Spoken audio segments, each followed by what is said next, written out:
ছিলেন। ওনার রাজনৈতিক সংগ্রাম এবং জীবনের প্রতিটি পদক্ষেপে এটা প্রমাণ করছে। উনি অত্যন্ত দেশপ্রেমিক মানুষ ছিলেন। কোন বড় প্রতিবেশীর সাথে উনি কখনোই দেশের সাথে আপোষ করেন এবং এই জন্য অনেক সময়কে রাজনীতি শিকার হচ্ছে। আজকে পুরো জাতি ঐক্যবদ্ধভাবে প্রশ্নহীনভাবে এই মহান নেত্রীর প্রতি শোক জানাচ্ছে এবং শ্রদ্ধা জানাচ্ছে।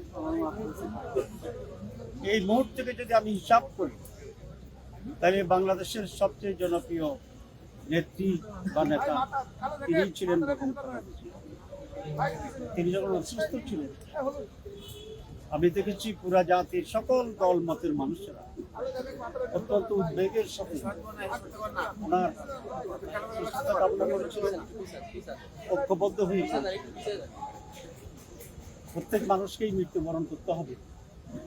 উনি এমন ভাবে মৃত্যুবরণ করছেন সবচেয়ে বেশি সম্মানে নিয়েই বোধহয় মৃত্যুবরণ, সবচেয়ে বেশি ভালোবাসা পেয়ে মৃত্যুবরণ।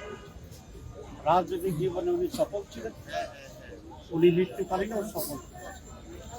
আমরা আল্লাহর কাছে এই মোনাজাত করি, আল্লাহ যেন তার গুনাহ খাতা মাফ করে দেন, ওনাকে ক্ষমা করেন এবং ওনাকে জান্নাতুল ফেরদৌস দান করেন।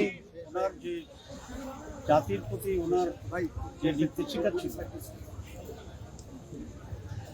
দেশপ্রেম, এটাকে অনুসরণ করে দেশের মানুষ এই দেশের প্রতি, জনগণের প্রতি তাদের দায়িত্ব পালন করবে। এটা সবাইকে ধন্যবাদ।